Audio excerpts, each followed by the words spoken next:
Sveiki, sportisti! Šajā video es parādīšu, kā pieslēgt savu sporta pulksteni Training Peaks platformai. Pirmais, kas tev ir vajadzīgs, jāatver Training Peaks platforma pārlūk programmā. Redz, kur tātad. Sākuma lapa izskatās šādi. Tātad te jūs varat ielogoties, bet, pagaidām jums nevajag logoties. Tātad redz, kur ir visi pulksteņi, sporta pulksteņi, kurus atbalsta Training Peaks platforma. Jūs izvēlaties šo, ejam tālāk uz leju un izvēlamies savu sporta pulksteni. Jā.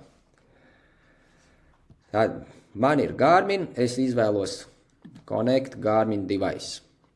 Atverās šāda lapa.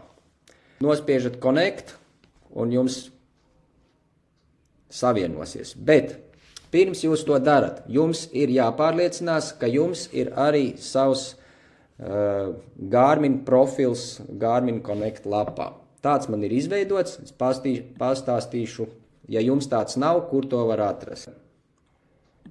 Jūs rakstat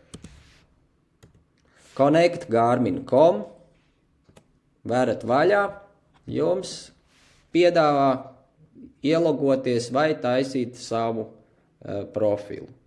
Tātad, ja jums ir, jūs logojaties iekšā, ja nav, tad šiten create one, tad jūs līdzīgi kā Training Peakā aizpildat savus datus, vārdu, uzvārdu, dzimšanas datus un izveidojat savu profilu. Tad, kad profils ir izveidots,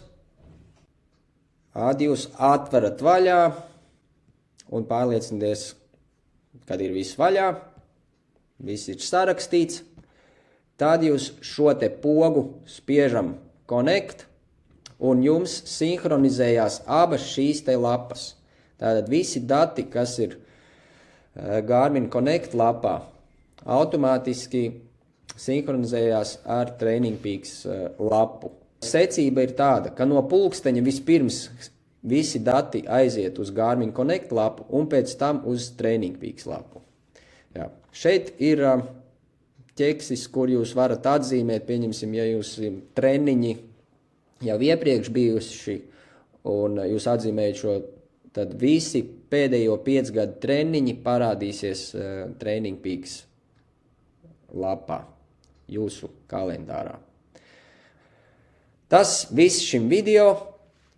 Pieslēdz savu pulksteni un tiekamies treniņos. Atā!